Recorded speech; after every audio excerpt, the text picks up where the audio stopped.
Muito bom dia, ouvinte.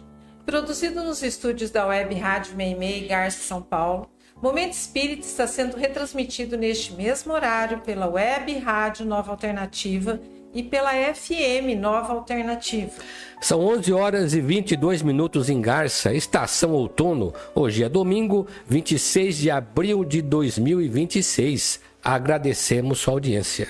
Você assiste os programas Saúde e Espiritualidade Você, Momento Espírita e Perspectiva, com imagem e áudio no aplicativo da Rádio Meimei, no YouTube, no site, clicando na câmera e no Facebook, com celular, smartphone, tablet. E vamos então aos temas desta edição. Kardec mostra como o Espiritismo é aberto à verdade. Qual o limite da tolerância segundo Jesus? O que diz a doutrina espírita sobre Maria, mãe de Jesus? O orgulho do cientista deforma a verdade. Caminho de Damasco tem passes diários e grupos de estudos à noite. Você participa de Momento Espírita enviando perguntas ou comentários por WhatsApp para o 14 981 05 15 35. Repetimos, 14 981 05 15 35. E atenção para o livro que vamos sortear logo mais em nosso programa. Eva Miller, A Flor da Guerra. Romance mediúnico do espírito Eduardo pelo médium Celino Donizete da Silva, da editora ID. Mande um WhatsApp agora mesmo para o 14 981 05 15 35 dizendo que quer ganhar o livro. A equipe dessa edição, assistência técnica e sonoplastia, Augusto Tavares e Leandro Carvalho. O Cláudio atende aos ouvintes e apresentação, Sônia Marra e Marco Cavalcante. Momento Espírita. Um tempo de paz.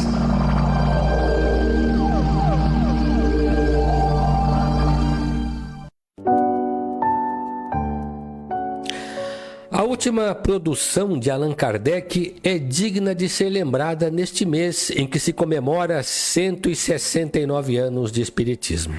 Qualquer pessoa, na ânsia de defender seu ponto de vista, evitaria um confronto diante de adversários quando esse confronto significasse perigo. Mas Kardec não pensava assim. Quando ele publicou o Catálogo Racional para uma biblioteca espírita em 1869, o espiritismo ainda estava nascendo, de modo que devia haver pontos obscuros ainda para serem esclarecidos. Mesmo assim, ele publicou esse catálogo.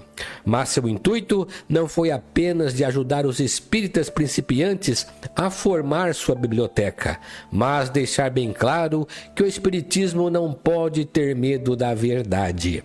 O catálogo consistia na indicação de obras que os espíritas deveriam conhecer. Cada livro que indicava era acompanhado de um comentário. Aliás, àquela altura, a religião vinha cambaleando diante do ímpeto dos cientistas em desvendar mistérios que, até então, eram tidos por milagres. E o que mais os líderes religiosos temiam era o avanço do ateísmo. Com o espiritismo, como o espiritismo se colocava ao lado da ciência, para ele também foram dirigidas críticas violentas. Por isso mesmo, as poucas obras espíritas passaram a fazer parte do índice proibido da Igreja. Quem está com a verdade? Nada pode temer, pensava Kardec, e este é um lema do espiritismo. Dessa maneira, embora a doutrina nascente e violentamente agredida, o espiritismo se colocava à disposição de quem quisesse criticá-lo. Para Kardec, todos têm direito a expressar sua opinião, de modo que os críticos, desde que sinceros, merecem respeito. Se não conhecemos o pensamento do adversário, dizia ele, como podemos avaliar se o nosso está certo? Este posicionamento é um dos pontos de honra da doutrina espírita, até porque, segundo o próprio Kardec, ninguém é dono da verdade e, sendo assim, A nossa verdade, por mais verdadeira, não representa a única expressão da verdade. Somos todos aprendizes na escola da vida e o que deve prevalecer em nossas escolhas é a humildade e a sinceridade. Não veneramos Kardec, como muitos podem pensar. Só podemos venerar a Deus, mas Kardec teve um papel fundamental para o surgimento do Espiritismo num momento crucial para a humanidade. Esta postura, que como falamos, constitui o ponto de honra do Espiritismo, fez com que Chico Xavier, certa vez, fizesse a seguinte declaração: se Allan Kardec tivesse dito, fora do Espiritismo não há salvação, eu não seria espírita. Ainda bem que ele afirmou, fora da caridade não há salvação.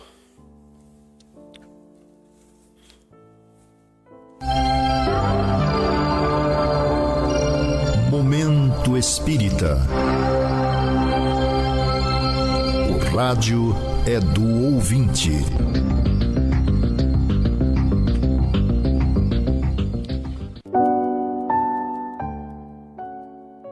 Mais uma questão que fomos buscar em nossos arquivos. Uma senhora afirmou que Jesus foi muito exigente em relação a certos atos que praticamos no dia a dia.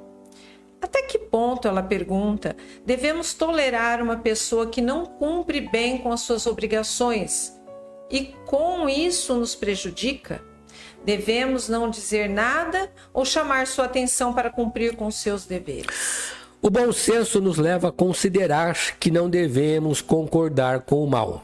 O mal é tudo que prejudica pessoas e causa sofrimento. Ninguém tem o direito de lesar o semelhante. Quando Jesus fala em oferecer a outra face, não é o sentido de ser insensível ao mal, mas o sentido de não se vingar de um mal sofrido. Como diz Kardec, se a gente levar essa recomendação ao pé da letra, vamos apoiar o mal e deixar que os maus tomem conta do mundo.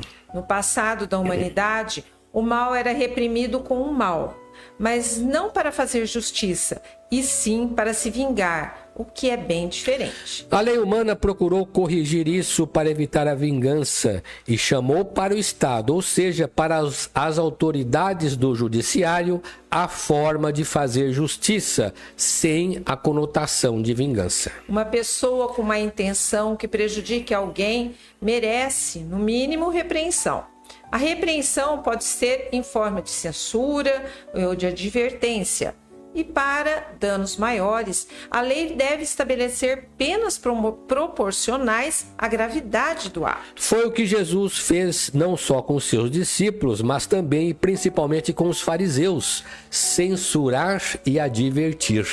O problema da censura e da advertência não está no ato em si, mas nas intenções que existem atrás do ato, ou seja, no motivo que leva a pessoa a praticá-lo. Seria possível educar uma criança sem censurá-la ou sem adverti-la? E o que leva uma mãe ou um pai a censurar e advertir seus filhos, senão o amor que tem por eles? O cuidado que tem em relação à sua segurança e bem-estar? Jesus valorizou a intenção mais do que o ato em si. Prestem atenção nisso. Uma pessoa pode cometer um erro sem intenção de errar. É diferente daquela que pratica o mal movido pelo desejo de prejudicar. É claro que a primeira, embora errando, não pode ter o mesmo grau de culpa que a segunda. No direito, o crime sem intenção é culpa. O crime premeditado é dolo. Há uma diferença fundamental entre eles. Embora os dois devam ser censurados ou apenados pelos erros que cometeram, o primeiro só pode ser advertido quanto à sua ignorância ou sua negligência. No Evangelho segundo o Espiritismo, São Luís responde a Kardec que a regra da conduta deve ser a caridade. Caridade no sentido de indulgência, de compreensão em relação à limitação dos outros. Desse modo, quando uma pessoa comete um erro somente contra si mesma, se ela não estiver prejudicando ninguém, esse erro jamais deve ser divulgado. No entanto, sabendo disso, temos o dever de assisti-la, de ajudá-la para que não se prejudique. Mas nunca devemos sair por aí divulgando sua conduta, criticando abertamente e falando aos outros sobre sua vida. Seria falta de caridade, falta de indulgência. Contudo, se a conduta de alguém pode prejudicar outras pessoas, então é nosso dever moral proteger suas vítimas. Se preciso, denunciando essa pessoa. Essa situação se enquadra perfeitamente no princípio do amor ao próximo, pois, segundo São Luís, é preferível que uma pessoa seja prejudicada do que muitos serem prejudicados por ela. Jesus foi um exemplo desse tipo de comportamento. Embora proclamasse bem alto que devemos nos respeitar e nos amar uns aos outros, ele não deixou de tornar público o mal que fariseus praticavam contra o povo. Livro que vamos sortear daqui a pouco. Eva Miller, A Flor da Guerra. Romance mediúnico do Espírito Eduardo, pelo médium Celino Donizete da Silva, da editora ID. Mande sua mensagem dizendo que quer ganhar o livro, usando o seguinte contato: 14 981 05 1535. 14 981 05 1535. E o Cláudio vai receber. Próxima questão. Passei por diversas igrejas e nunca vi os evangélicos render culto à Mãe de Jesus, como acontece na Igreja Católica, que reza Ave Maria. Também não notei isso entre os espíritas. Nunca ouvi rezar Ave Maria no centro. Na verdade, caro ouvinte, cada igreja, cada agrupamento religioso tem a sua própria forma de crer, orar e adorar a Deus. Respeitamos todos eles, porque o que realmente vale, o que tem peso e faz diferença em tudo isso é a fé que a pessoa cultiva e o que realmente ela crê. Para o Espiritismo, mais do que a forma, é a qualidade do pensamento de quem ora, ou seja, o sentimento que a pessoa coloca na sua oração. Os próprios mentores espirituais costumam dizer que a verdadeira adoração se resume na qualidade do pensamento de quem ora. Se ele o faz dessa ou daquela maneira, se ele se dirige a esta ou aquela entidade espiritual, isso tudo é secundário. Quando a pessoa se põe a orar e ela o faz com sinceridade e amor no coração, os bons espíritos, ou seja, os mensageiros de Deus, procuram ajudá-la. No Espiritismo, segundo a orientação da doutrina, devemos fazer o máximo para evitar fórmulas, justamente porque entendemos que o principal é o sentimento. Muitas vezes a pessoa fica preocupada com a fórmula decorada, que acaba prejudicando o verdadeiro sentido da oração. Por isso, a doutrina recomenda que, ao fazer uma oração, você o faça de preferência com as suas próprias palavras. E por quê? Porque é mais fácil você se concentrar quando você mesmo está criando a sua própria prece, do que se concentrar quando a prece foi apenas decorada, memorizada. O nosso pensamento é muito fugaz. Quando já temos o domínio de uma situação, como quando estamos recitando uma prece decorada, o pensamento se desvia facilmente para outra coisa, para outro objetivo. Trata-se da lei do menor esforço. Nesse momento, cai o nosso nível de concentração na prece que estávamos fazendo. Quer dizer, o pensamento recua ou desaparece e a prece perde seu efeito. Precisamos entender que uma prece é uma prece, mas não é a sua duração que vale, nem o número de palavras que empregamos, mas a qualidade de pensamento que nela empregamos. Uma prece de 1 minuto, assim, pode ter mais eficácia do que outra de meia hora. Lembre-se, Jesus quem disse que não é pela quantidade de palavras que seremos ouvidos. O que ele quis dizer com isso? Quanto a Maria, mãe de Jesus, trata-se, segundo sabemos, de um espírito das altas esferas. Nada impede que possamos recorrer a ela em nossas preces. Contudo, não utilizamos a Ave Maria, que é uma oração que faz parte da liturgia católica e contém conceitos que não se enquadram no pensamento espírita. Usamos, no entanto, o Pai Nosso, que é uma prece universal, serve para todas as religiões, mas que não deve ser apenas recitada. No entanto, caro ouvinte, até o Pai Nosso ou outra prece qualquer, quando proferida, deve ser feita com entrega total ao sentimento que a oração sugere. Livro que vamos sortear logo mais em nosso programa. Eva Miller, A Flor da Guerra. Romance mediúnico do Espírito Eduardo, pelo médium Celino Donizete da Silva, editora ID. Mande um WhatsApp agora mesmo para o número 14981051535, dizendo que você quer ganhar o livro. Nosso ouvinte de Veracruz envia-nos a seguinte questão. Muitos acreditam que a prova física definitiva, como uma materialização de espírito, seria o fim do materialismo. No entanto, o Espiritismo ensina que a convicção é uma conquista da razão. Se um pseudocético tivesse a experiência de abraçar um espírito materializado, como de um ente querido, porque a mente dele ainda assim tenderia a buscar explicações como alucinação ou fraude, o orgulho intelectual pode ser um obstáculo maior para a verdade do que a própria falta de provas?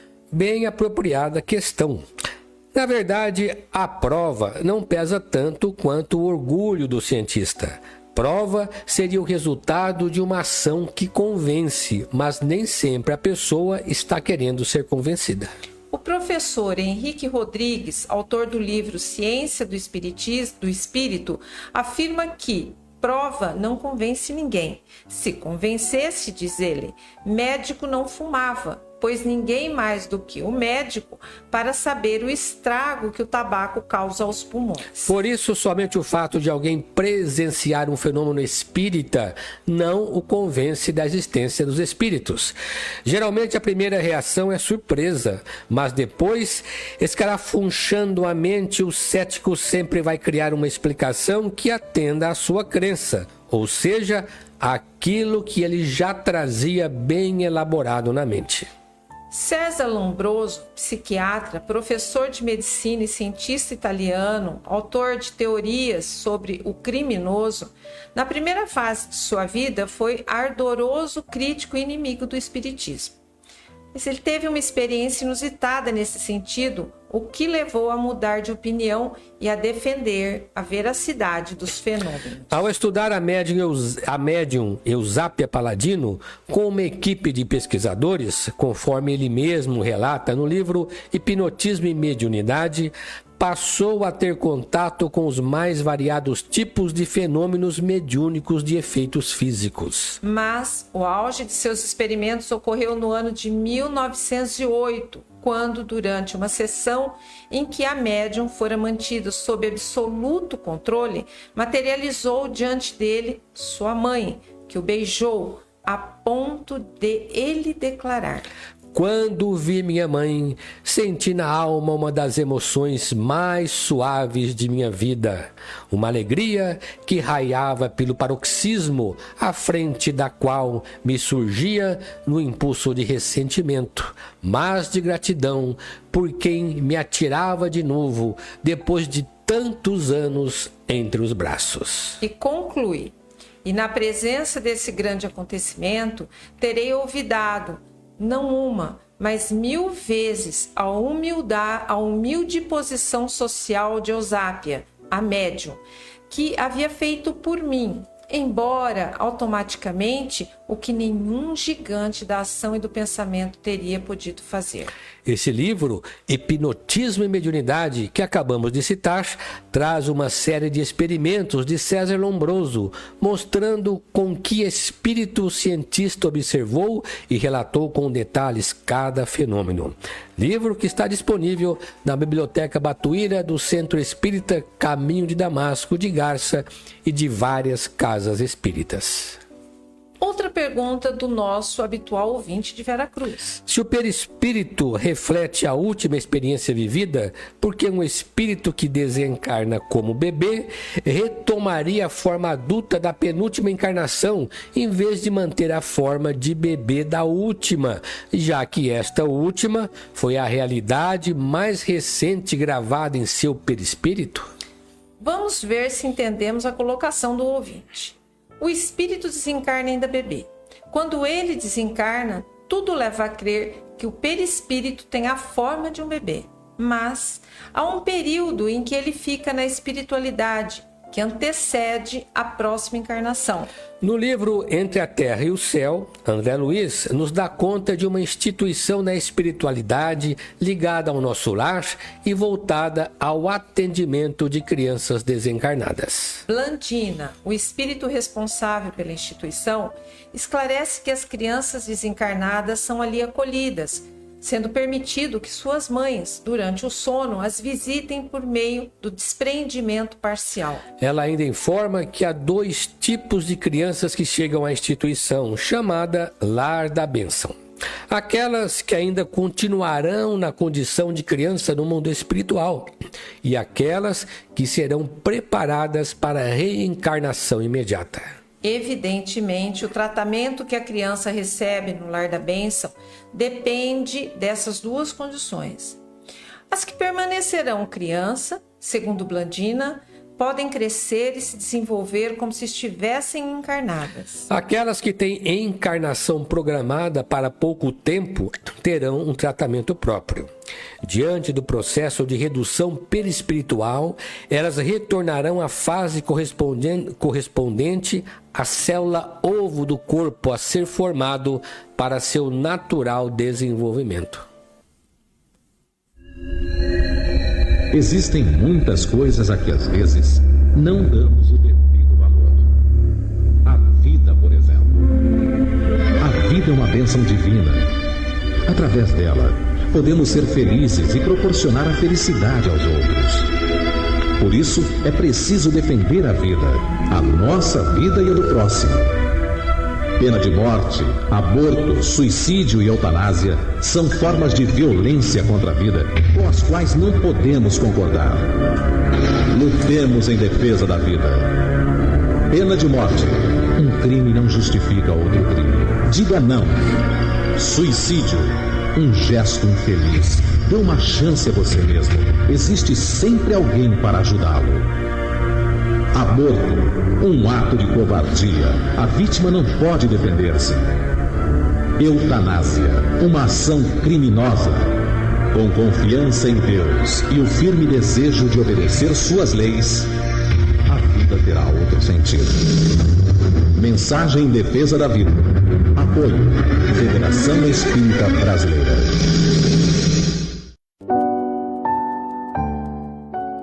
O Clube do Livro Espírita de Garça obtém livros por preços abaixo da tabela, permitindo que seus associados os adquiram por apenas R$ 27. E atenção, neste mês de abril, o Clube do Livro Espírita de Garça entregou aos associados o romance Despertar de uma Alma. A autoria é do espírito Fernandes de Almeida Melo, recebido pelo médium Ariovaldo César Júnior. As diversas encarnações de um guerreiro celta desde o ano 920 de nossa era até os nossos dias atuais. O lançamento é da editora Boa Nova. E para receber o livro, basta você se associar ao clube, ligando ou passando um WhatsApp para a Sônia Marra, no 14 996 69 50 08, ou enviando e-mail para clubedolivro@caminhodedamasco.org, dando nome e endereço de entrega. O Clube do Livro, o Centro Espírita Caminho de Damasco oferece ao público passes diários de domingo a domingo, menos na quinta-feira. A aplicação dos passes tem início às 18 horas. Para crianças, sempre acompanhadas pelos pais ou responsáveis, ela ocorre meia hora antes, às 17h30. O Caminho de Damasco também realiza reuniões de estudos, às segundas, quintas e sextas-feiras, às 20 horas, para quem se interessar. Às segundas, estudo de O Livro dos Espíritos. Às quintas, estudo de O Evangelho segundo o Espiritismo. E às sextas, leitura e discussão do livro Libertação de André Luiz, recebido por Chico Xavier. E atenção, o estudo do livro Paulo Estevão, às terças-feiras, voltará em forma de roda de leitura. E a atenção agora para os pais. A evangelização infanto-juvenil e as reuniões da mocidade no Lar Meimei acontecem todo domingo a partir das 9h45. Às 10 horas também contamos com um grupo de adultos lendo e discutindo o Livro dos Espíritos. A roda de estudo está aberta a quem se interessar. A entrada é livre. O brechó do Lar Meimei está aberto ao público toda sexta-feira a partir das 13 horas e a entrada é pela Rua 7 de Setembro, número 42. A Biblioteca Batuíra do Caminho de Damasco, na Rua Gabriela 178, empresta gratuitamente livros e outras publicações a quem se interessar. Permanece aberta durante as reuniões de passe. Prezado ouvinte, acompanhe a programação da Web Rádio Meimei 24 horas no ar, sintonizada em você, uma rádio espírita voltada para os temas fundamentais da vida. Não perca especialmente a programação de domingo a partir das 8 horas. Programas Sementinhas do Amanhã, voltado para a formação espiritual da criança às 9 horas. Às 10 horas, Animais Nossos Irmãos com Vanderly do Carmo Rodrigues, que aborda a questão da espiritualidade dos animais. Às 11 horas, Saúde, Espiritualidade e Você, com o médico Ricardo Cavalcante, com áudio e imagem. Às 11h20, também com áudio e imagem, Momento Espírita, o segundo programa espírita mais antigo do Brasil. São 53 anos no ar. Ao meio-dia, Perspectiva, temas atuais sob a ótica espírita, comentando notícias publicadas pela mídia, também em áudio e vídeo. Das 11 às 13 horas, os programas da Rádio Meimei também são transmitidos pela Web Rádio Alternativa e pela Rádio Alternativa FM 870 kHz. Momento Espírita. Mensagem para a nova era.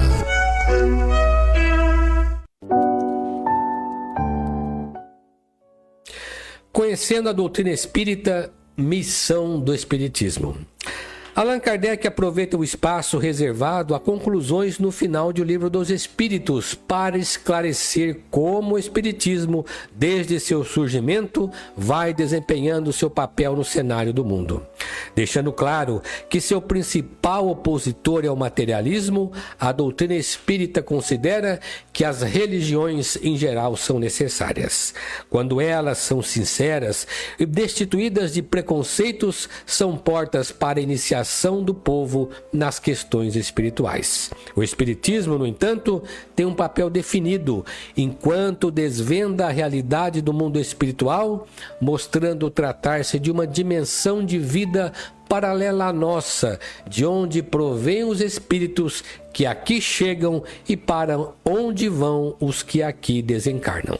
Segundo Allan Kardec, o Espiritismo que se apresentou ao mundo em abril de 1857 vem passando por vários períodos.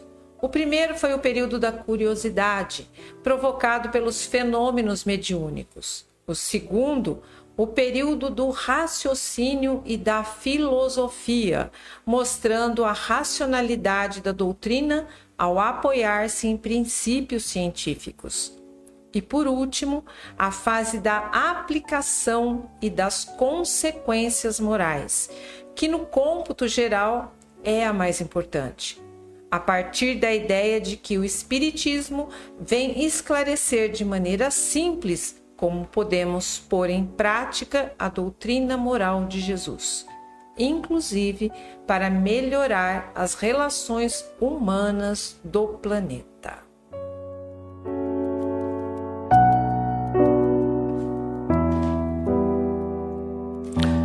Chegou o momento do sorteio do livro que anunciamos ao início desta edição.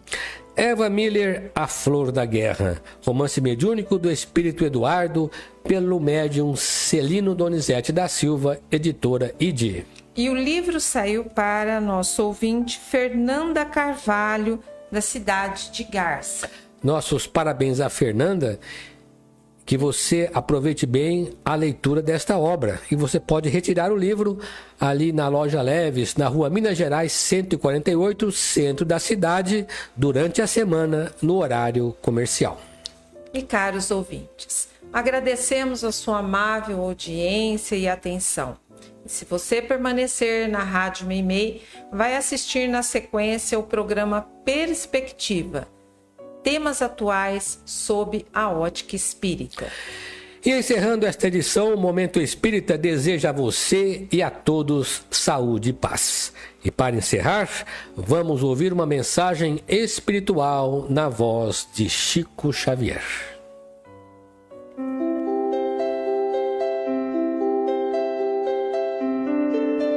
Criança de 5, 8 anos, ela não tem recursos para fazer opções.